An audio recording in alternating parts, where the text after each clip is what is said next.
Hello and welcome to the Pueblo Passion podcast. I am Ben Cason here with Sam Ebersole in the studio. How you doing, Professor Ebersole? I'm doing great, thanks. See, that's it. I've got to make the adjustment. I was your student, I was your student for a while at CSU-Pueblo.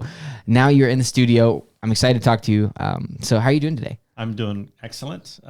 Really excited that we're 2 days into this post-COVID period. I know it's not completely over, but it feels a lot more normal now, so that's great. It does. It's just, boom, we're back to full capacity for stuff. Yep. And no masks, so we're making progress. Awesome.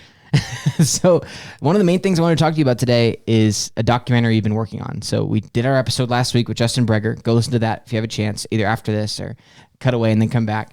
And you guys have been working on a big project. Tell us about that.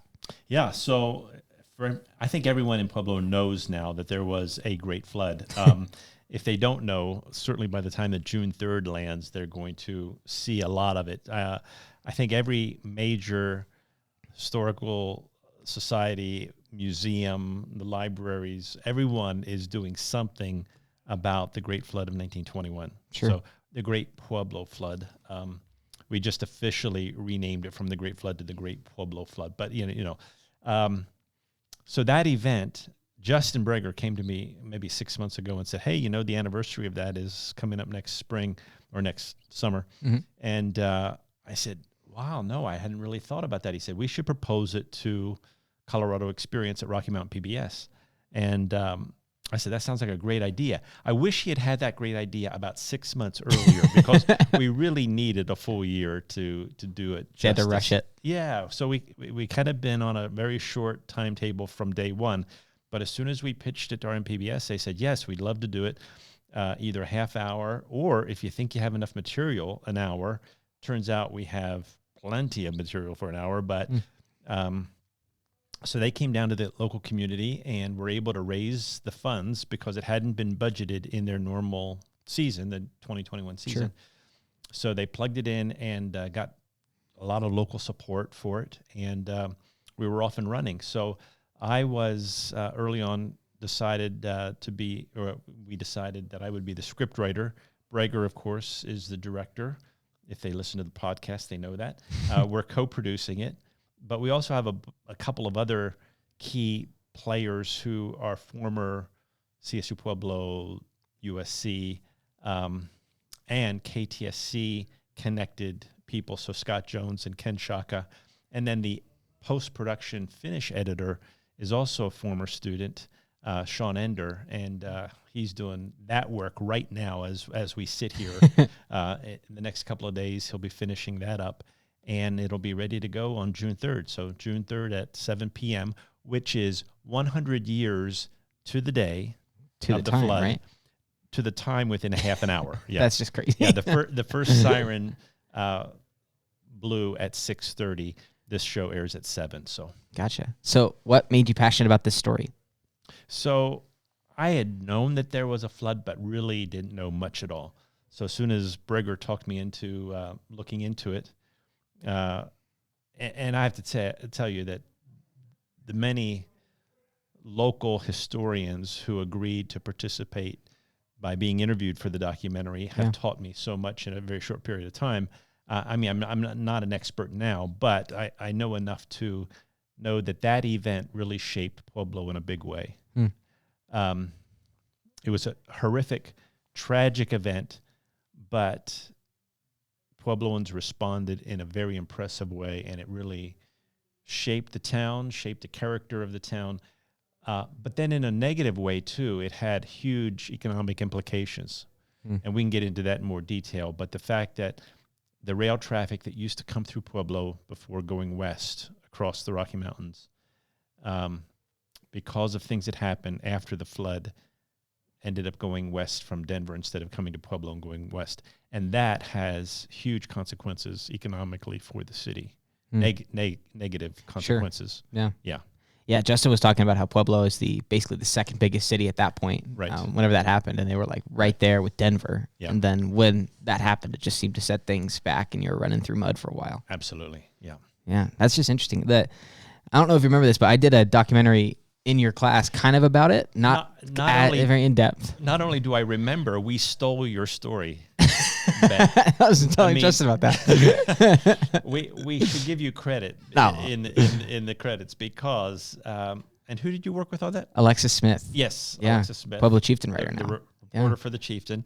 The two of you did a story about Lucky the horse, and I don't know if I knew about Lucky before you guys did that documentary, but I learned a lot about Lucky from your documentary, and then of course had to include Lucky in the RMPBS program because such an important and fun story related to the flood. Yeah, it's a wild little thing. Yeah, probably the most famous survivor of the flood is Lucky the horse. You want to give like a quick summary of that story? Well, you could. I could, but you're the guest. Okay, all right. I can jump in there if you want. So as the host, I'll let you off the hook. Okay.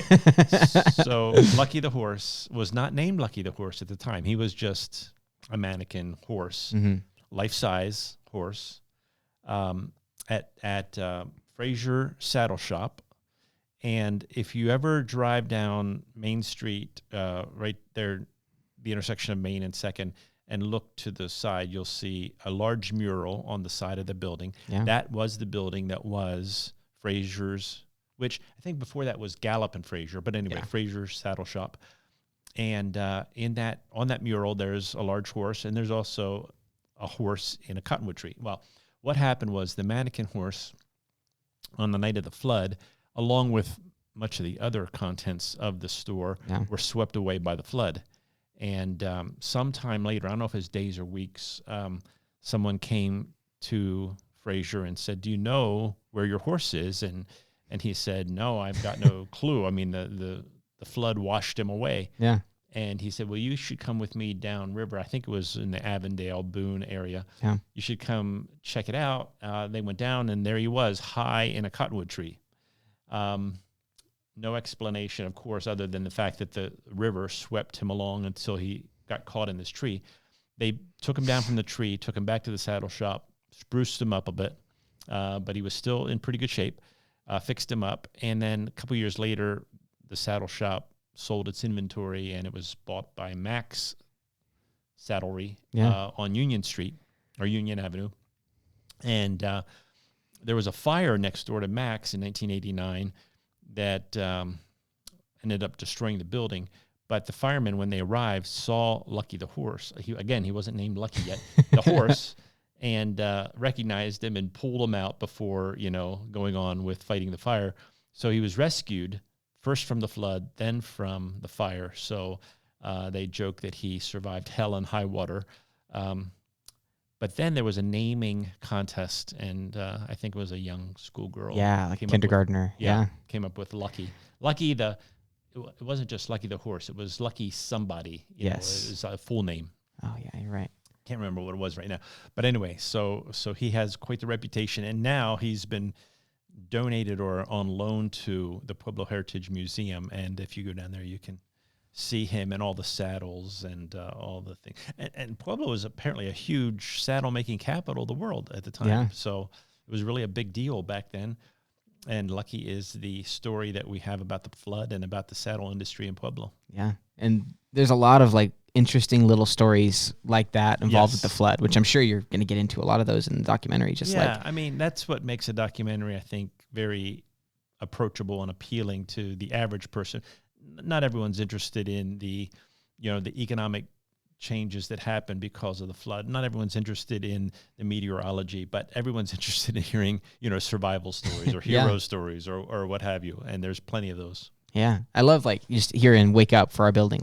If you walk around, we have a lot of murals of the flood and stuff like that. And you can see our building because our building was erected in 1869. So we were up, and we were a grain shop at that point. It survived it. Okay. Yeah, it was a granary. We used to have the big, I don't know. Grain silos? Yeah, like the metal thing on the top that used to be over here. And so if you go downstairs in our building, I'll show you after we finish. Okay. You can see there's windows in the basement. So it was originally laid back there, and you can see these windows, and it's well underneath the road level. Uh-huh. We did some research, and they raised the road level after the flood.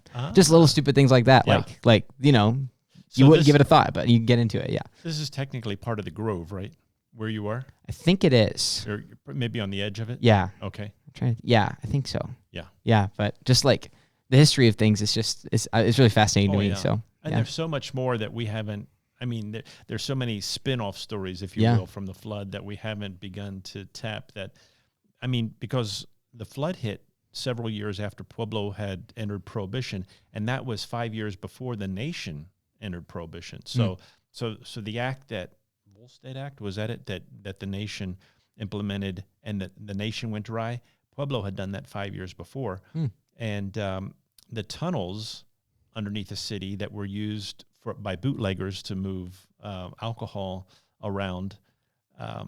That's part of the flood story too, because of course the flood buried so many of those tunnels. Sure. But the federal government also came in and gave Pueblo a 30-day reprieve from Prohibition, and brought in shipments of whiskey. Just right after that happened. Yeah, I mean, it's help like people. medicinal whiskey. Oh, sure. Yeah. And anyway, that's part of the story too, and that's kind of a fascinating side story. But again, connected to the tunnels, which many of which have been silted in since the flood. Sure. Yeah. So you have this flood happen in Pueblo, but it's also got another connection for you because you've done a ton of work with the Arkansas River. You made a massive documentary on that. There's a bit of a tie in there. Sure. Can you just talk to me about like why are you passionate about that project? Yeah. So the Arkansas River, a fellow Perry Cabot, who worked with the Colorado State University out of Fort Collins and their extension agencies. They've got extension offices all around the state. Yeah. He was assigned to Pueblo, and he came to me in 2012. I think he had an office there at the university, CSU-Pueblo. He came to me in 2012 and asked for some help with a video project he was working on for, it was a big event having to do with water. Water 2012 is what it was called. Pretty novel concept. That's a big deal. An event in 2012. And anyway, I helped him out with that project, and it ended up, we went around and shot video about the Arkansas River and other parts of the state. And I looked at that footage and I thought, man, that's a lot of great footage and should do something more about that. And I have always really appreciated the river as a fly fisherman. Yeah. But I like, outdoor recreation in general. So whether it's hiking along the river or fly fishing, I have kayaked, but I'm not a kayaker. I have surfed in the ocean, but I'm not a river surfer like the guys who go down, I mean, there's a lot of ways to enjoy the river recreationally, but Sure. my main one is fly fishing. But I've always appreciated the river and what it stands for, not just as a source of recreation, but a source of obviously drinking water, municipal water, but then what it means for the agricultural community, primarily, downstream and east of Pueblo, but also upriver. So I thought I'm going to work on proposing a longer documentary. So I actually made a pitch to the public education and participant outreach group of the Arkansas Water. I tell you, there's so many acronyms. There are a lot of acronyms, a lot of organizations, but the Ark Basin, basically roundtable, and they are connected to the Water Conservation Board. And I mean, all of these acronyms and all of these organizations. But anyway, I pitched it to them and they were supportive and helped support with funding. So for several years, during my summers and other free time, I would go out and shoot and interview people. But that was a contemporary, this is the river now. Really didn't get into any history. Sure. Other than the little bit of, going back to the Frying Pan Arkansas project and the building of Lake Pueblo, the dam and Lake Pueblo and things like that. That was a little bit of a historical angle, but mostly it was a contemporary. This is a river that from its headwaters near Leadville all the way down to the state line with Kansas, so I called it the Arkansas River from Leadville to Lamar, serves a lot of purposes and meets a lot of needs in the region. Sure. And is really the lifeblood of southeastern Colorado. So that's what I wanted to feature in that documentary. And I had an hour-long documentary. It aired on, I basically produced it and then went to RMPBS and said, here it is. Would you like to air this? And they said, sure. Very different relationship than the one I have now with this project, because this one, we went to them first, and they're the ones who basically assisted with the underwriting and the funding. Gotcha. And have had a much more, how should I say, they've been very much they've been very hands-on in terms of how the program has evolved and developed and all of that. Gotcha. So Justin and I are co-producers, but we have a senior producer over us. And there's a series, actually 2 series producers, and there's an executive producer. Oh, man. And there's a DEI committee, equity and inclusion, diversity, equity, and inclusion committee that also has some input in terms of how we tell the story. So again, the first project was I just went off and did it. Yeah. And said, RPBS, here's the finished product. You're like, do you want this? Would you like to air it? Yeah. Yeah. Which is quite different this time around. But it's been an excellent learning experience for me, not only to learn about the flood, but to learn about RMPBS's process. And I really do appreciate the input of all of those folks who really, I think, made a better product than I would have made, or Justin and I together would have made on our own if we had just done it ourselves. So I certainly value and appreciate their contribution. So back over to this project coming out soon. So I want to talk about, like, you've been a professor at CSU-Pueblo while you've been trying to figure out this project. And COVID has been raging. And COVID's a thing. Yeah. And I was talking to Justin, and Justin's doing all kinds of stuff while this is going on at the same time. Oh, man. Like, he's got a lot more than I do. Well, you guys both, I mean, like what was the balance like? Because this is not a small project. Well, I have to tell you, my time on the river has suffered as a result. I haven't caught as many fish. I have not been out as much, have not been catching as many fish. Fish have been thanking God. They've been like, we can chill. I'd like to think that, but anyway. No, there were sacrifices, there were compromises one had to make, but we kind of knew what we were getting into. But I kidded with Justin a couple of weeks ago. I said, what the stage is. I think I shared this probably with the documentary class. The stages of the production process, you know, where there's at the beginning, and I wish I could remember the 6 words or phrases that go with it. But at the beginning, everyone's very, hey, let's do this. This is great. This is going to be wonderful. And then slowly kind of the reality dawns. And at some point, then you're assigning blame and you're anyway, so it goes all the way. Assigning blame. I don't remember that. Or trying to extract yourself from taking any responsibility for how this is turning out. But then at the end, you come back to, oh, great, we did it, and now everyone wants to be back in it. Yeah. No, we didn't really go through that, but there were moments that were darker than other moments. There were times when we worried, are we really going to be able to pull this off? Again, because we had a hard date. I mean, it's not like we could say, oh, let's just push it back 2 weeks, because, I mean, it was pretty fantastic that they normally air on a Thursday night. It just so happens that June 3rd this year is a Thursday night. So on the very date of the flood itself. So we had to hit June 3rd. There was no moving that. So, and I think we were going to hit it, feeling pretty good. 2 weeks out and we're feeling pretty good. You're not assigning blame anymore. You're not in that phase. Maybe once the critics start. then you'll start to think about it. Yeah. No, if the critics come back with panning it, then we'll be like, well, yeah, but if I would have been in charge of that part, it would have been a lot better. No, I'm just kidding. Makes sense. There's none of that.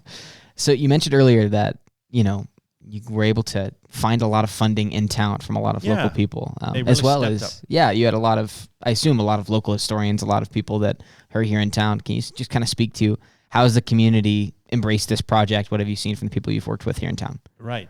We haven't had anyone who has been resistant to helping out, and whether that was coming up with helping with underwriting money or lending expertise or allowing us to use old photographs or everyone has just been more than accommodating. And again, it's kind of that spirit of Pueblo that makes it such a great town, is that pull together. Let's get this is what we need to do. Let's get the job done, and people step up. And there's not a lot of what's in it for me. It's just it's great.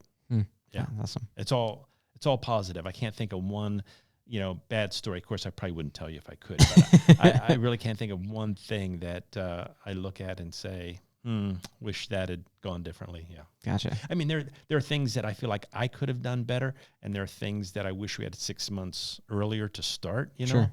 I mean, the big thing there is anything you want to shoot outdoors, you really want it to match late spring, early summer when this event happened.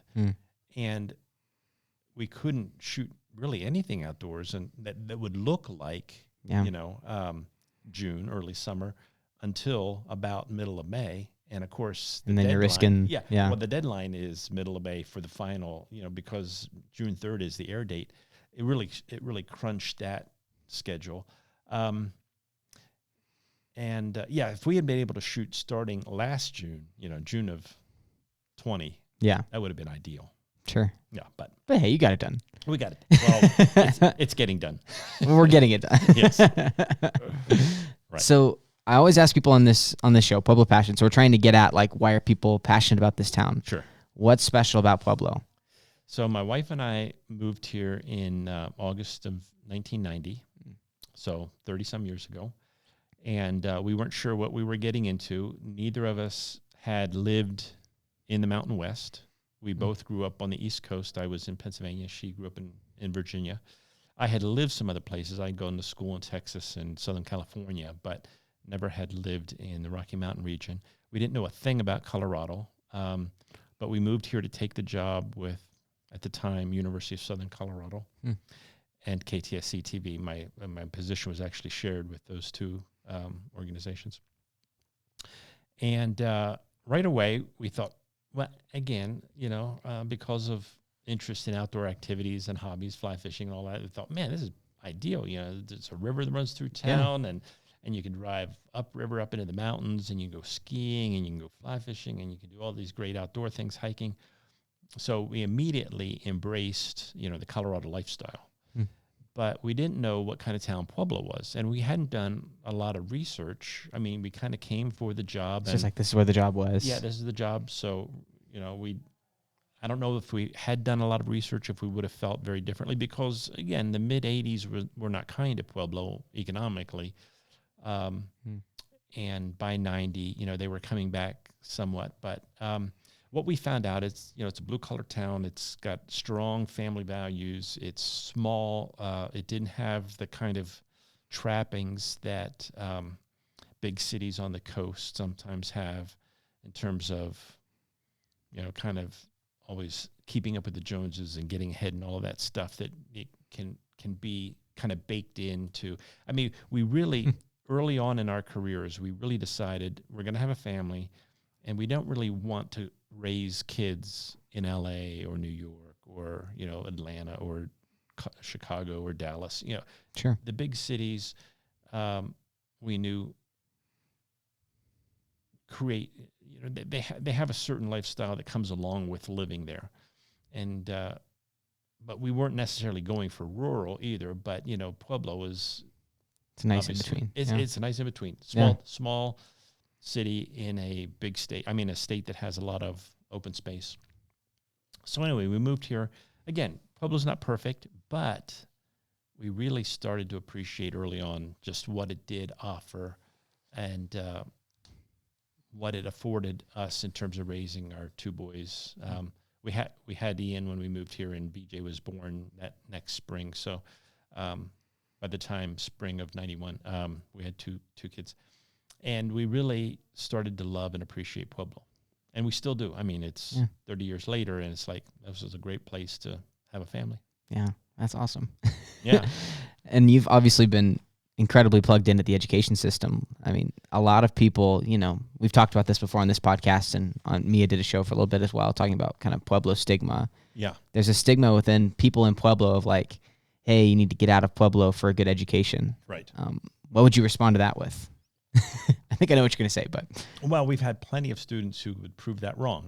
I would agree. Plenty of students who came here to USC, CSU Pueblo, and went on to do great things, which just goes to prove the point that it's not as much a matter of where you've been. I mean, I know that plays a role.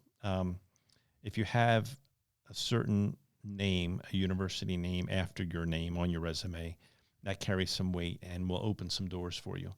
But if you're talented and you're a hard worker and you did what you needed to do while you were a student, there's no reason you can't go on and do just as big of things with a degree from CSU Pueblo, USC, as any place else. Yeah. So you've been a stalwart in that department. So you're retiring this year, correct? Yeah. So 30 years at CSU-Pueblo and another 6 before that at a college back in Virginia. So congratulations. Yeah. So 36 years. And it's not necessarily that I am at retirement age, and I'm actually not really using the word retirement. I mean, it is technically, I guess, what I'm doing, but I really see it as an opportunity to make a change, whatever that next chapter is. Shift into new projects. Yeah. Yeah. And it might be, like you say, projects. I might be just kind of doing what I have done on the side, making that kind of my main thing now, and doing more of them. I also have considered something, that is more an opportunity to give back in ways that were harder to do before. So I've looked into some opportunities that my wife and I have together. We've looked into some opportunities that might take us out of the area to do things that might have more global / service kind of implications. Yeah. But since we started looking at that, another change that has come up is that my parents, who are elderly, my father's 95 and my mother will turn 93 this summer. Mm-hmm. They're getting to the point where they need some more care. So we're actually bringing them to Colorado from where they're currently living. Oh, cool. And they're going to be going into assisted living here. So I really see, for me, for the next few years, kind of one of my key purposes and mission is to make sure that they have a good situation here. So yeah, I'm taking on more responsibility there for my parents. Wow. Yeah, that's awesome. Yeah. And just to give credit where credit is due, my brother, who has been taking care of them up to this point, has done a wonderful job. It's just that they're getting to the point where they can't do it in their home anymore. To be more hands-on. And yeah, that makes sense. Yeah. So you're also really passionate about, the documentary style. So tell me what's special about making a documentary compared to, say, making just a movie. Yeah. So, I mean, some of my colleagues from grad school went on to work in narrative filmmaking, fiction filmmaking, whatever, telling stories. Yeah. Obviously, you can tell stories in a documentary as too. It's just that those documentaries have to be factually accurate. You don't have the luxury of making them up. No movie magic there. Yeah. Well, actually, there is some. We do like we have a recreation in this documentary about the flood, and we have a dramatic script that is a composite of historic, some accounts and put it. Yeah. So I mean, we take some liberties, but for the most part, it's very close to the best historically accurate representation of what happened as we could get. Okay. Yeah. And I've always appreciated that genre and that format. And that's why I've been involved in documentary literally since the mid 80s until now. But until I had the opportunity to take on projects of my own and, with colleagues like Justin and others, until I've been able to do it more aggressively in the last 10 years or so, I've really grown and developed an appreciation of the format. I've always taught it at the university level and enjoyed having my students and instructed them in documentary production, but now I'm doing a little bit more of it myself than I did in the past. So that's been great. Good. Yeah, I mean, it's such a versatile format, and I think you can actually look at the growth of documentary and the number of documentary outlets that have developed in the last 10 years. I mean, it is truly a growth industry. And the number of documentaries that are being made and the stretching of the limits of what is technically a documentary. I mean, from reality TV all the way to, more of a Ken Burns kind of approach. Sure. They're very different, but at the core, they have truth. So I don't think, this is just a funny aside, I don't think that I've talked to you about this since I would have finished in 2020, so I was in your class, but What's your opinion on? Did you watch Tiger King? You know, I documentary? almost brought up Tiger Yes, King. I was curious what you thought about that. I didn't watch it, so I can't speak to it. Only what I've heard about it. It's entertaining. It's entertainment. It's primarily storytelling that has been, from what I could gather, sensationalized quite a bit. Yeah, it is a sensational story, right? But I think they took liberty to maximize the sensationalism of it. You know, and for some people, that's fine. You know, and if that's your thing, I mean, there are a lot of people who love, true crime stories or detective stories or what have you. But I mean, documentaries, not fiction. They love that kind of thing. And for those folks, great. If that's your thing, that's not mine. Yeah. My thing's, I'm all about the historical documentaries too. I just wanted to see what you thought. It's just such an outlier to me. I kind of wish I had seen it just so I could speak to it. But on the other hand, I kind of wish I'm glad I didn't. yeah. I think you're okay. Oh man. Well, I think my last question is you've spent a lot of your life teaching media, a lot of your life pouring into students about just the importance of media. Can you just give us why do you think that media itself is important? Well, this is an aside before I answer that. I mean, for the next couple of decades that I'm alive, I'm going to live now vicariously through all of my former students. Yeah. So Ben, you better do great things because, I'm on it. I'll take great joy in tracking your career as you go on and do wonderful things.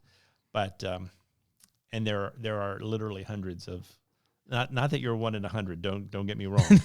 But there are literally hundreds of students that will bring me great joy when I see on social media what they're doing, or if they send me an email or what have you. So that'll be great. So what was the question? Why is that? Why is media important? Why is media important? Why is the stuff that we do so important? This is where we get into the Joe Rogan 4 hours. Yeah, because really we could talk about this for hours on end. As I tell my students, pretty much everything we know and experience in life is experienced through the lens of the media. And no one who works in the media industries likes it to be labeled the media. Yeah. It's not one. It's not just all one. It's not one a singular channel. thing. No, Yeah. I mean it's so incredibly diverse. So this podcast, of course, is part of the media. As is, your Twitter stream and my blog. So yeah, I mean, but everything we know about the world comes filtered through that. And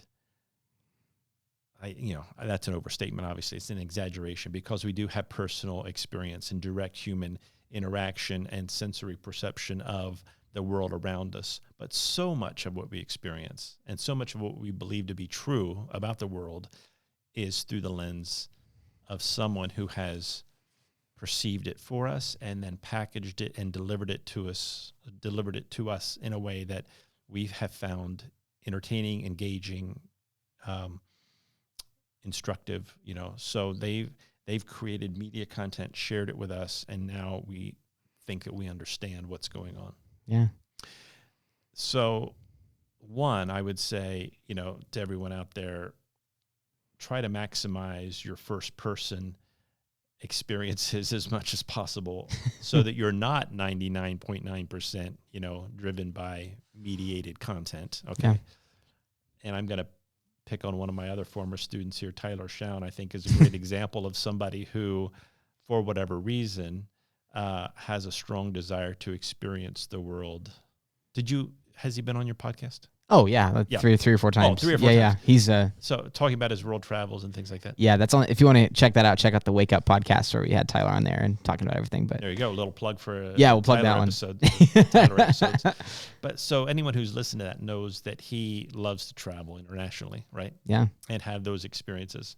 So not everyone can afford, or not everyone maybe even necessarily wants to travel internationally, but get across town and have, especially now that COVID is waning, have face-to-face interactions, have experiences, go out and go rock climbing, go hiking, go do things with other people and have first-person experiences and learn about the world without it all being on a screen. Fed to you. Yeah, being fed to you on a screen of some sort. So yeah, are we addicted to our smartphones, our video game consoles, our TVs, our newspapers and books? Sure, but and maybe I shouldn't have thrown books into there because, I mean, they deserve their own category, because you certainly can experience the world through books in ways that you could perhaps not do otherwise, and it's a great alternative. However, that said, so there are varying degrees of experiences that we can have that are unmediated entirely or completely mediated, and it's good to have a good range. If you can compare it to a diet, yes, it's fine to have some sugary, fatty foods, that taste really good, but it's also good to have your vegetables. It's also good to have, a little bit of protein. It's also, it's good to have a good balanced diet. Yeah. I think it's the same thing in terms of our experiences. If we have everything fed to us as snack food, junk food, whatever, we're not going to be healthy. And I think our media diet will reflect on how healthy we are mentally and socially. There you go. I love it. Sweet. Thank you, Professor Ebersole. I don't know if if I intended to wrap it up into a package quite that tightly. That was great. I like that. But I mean, I think the analogy holds, and I think all of us could benefit from being more aware of how we're consuming media. Because, in fact, if I may make a little plug here, yeah, the state of Colorado is is in the process of passing legislation that will likely make it a requirement to teach media literacy in the public school system. I don't know at what grade level, maybe all the way from K to 15 or to 12. But I think that's good. I think that's a good movement. And of course, a lot of it is politically motivated, and people who want to make sure that you avoid the fake news, and that kind of thing don't harm democracy any more than it has already. But I think all of us need to be much more sensitized to our vulnerabilities when it comes to prepackaged junk food, mass media, that if we're not careful, we're going to fall for things that we shouldn't be falling for. So I think it's good for the kids to have, as long as we can do it in a way that doesn't indoctrinate and introduce bias, but sure. I think media literacy skills given to young people to teach them how to consume media carefully in a way that keeps them mentally and socially healthy. I think that's important. Yeah, I think that's definitely one of the things when I came into the mass comm department and I was like, okay, I'm getting into broadcast. I figured it would be all like, hey, produce, and all the classes being about that. But I think most all the professors I've had share very similar views to you, where it's like, hey, be smart about what you're consuming. Take time to stop right. looking at everything all the time. Sure. And it's just interesting. So I feel myself a lot more media literate now than I was then, and especially considering, like, you mentioned the politics, but there's just like everything now. It's just very muddied. So I think it's just good to invest in that for yourself. Well, and as a content producer, which makes you a very unique and small percentage of the overall population, now that you know how media can be manipulated, now you have a moral responsibility and imperative to use it wisely, like Superman, with great power comes great responsibility. Exactly. He's Spider-Man. Well, he's a Spider-Man. Yeah. Sorry, but I like it though. Yeah. So great power comes great responsibility. So as a content producer, you have to look at it from both sides. You sure. have to personally be concerned about your consumption, but you also have to be concerned about the quality of the content that you're producing. I think that's a big reason why I like podcasts as much as I do. Like, I don't know, for me, I'm looking at all of the different channels. I feel like the podcasting is one of the most pure ways to connect with your audience to me. Right. Like, I do a radio background because I did that in college. I'm going to turn on my mic. Anyone can listen to that. I'm shooting it out over radios. People are just listening to music, and I'm kind of intruding into that. Podcasting to me just feels like, somebody pulled out their phone and they were like, Ben had Sam Ebersole on his show. Click on this. Yeah. And they're plugging into, okay, I'm going to listen to this personally. I'm at the gym, but it's just me and your voices. And when you do it well, like you do, it is an opportunity for people to open themselves up to Yeah. have that conversation that is more meaningful than you might have sitting down with a person, right? Sure. Because, we're all guarded. We all have things that we necessarily don't want to be putting out there. But Yeah. a good podcasting host like you are makes people feel comfortable to the point where they feel like they can say things that they might not have otherwise said. And that is what is so engaging, is hearing the real Sam Ebersole in this case, although that may be a poor example since he's not all that interesting of a person. But you are an interesting person. Come on. As you have interesting people on and you get them to talk freely about themselves, that's a powerful thing. And I want people to, you mentioned Tyler. On Tyler's podcast, he spent 2 years of his life at Yosemite. Yeah. He was there basically like working during the day at a B&B, and he'd go hike and have all these adventures. And he was telling me all about that on that podcast. Me and some buddies were going to San Francisco and listening to Tyler talk about it in person. He convinced me, okay, we're going to be in Yosemite for 3 days. I want people to be able to hear how passionate Tyler is, and like, hey, that's an adventure I might want to go on. Like, there's just things like that I don't know. I think podcasting is, it's still consumption. It's still very, it's a part of that, but I don't know if it's as curated is what I'd say. It can be curated, but the way that I do, I hope it's not. I hope you don't feel curated. Well, where's the point where you say this podcast is brought to you by, and then you have to plug your sponsor? At the end. Okay, good. So that hasn't been very intrusive, and that hasn't interrupted the flow of what we're talking about. It hasn't felt like it's been one big pitch to sell, vitamins or whatever it is. Oh, sure. Yeah. Yeah, absolutely. Well, talking about the pitch, talking about the sell, how do we find your documentary? Well, how do you find it? Actually, there's going to be a screening Wednesday night, the 2nd. Okay. On the Riverwalk. RMPBS is hosting and putting that on, so outdoors. And then, of course, the night of it will be on Rocky Mountain PBS, which locally, depending on whether you have over-the-air broadcast, Channel 8 or Comcast or Dish or whatever, your local PBS provider, that'll be on at 7 p.m. on the 3rd. Gotcha. And then after that, it'll be on YouTube. Perfect. Yeah. Do you know where on YouTube it's going to be? Because we've got a lot of people that listen to this show from Florida and California and all over the place. Oh.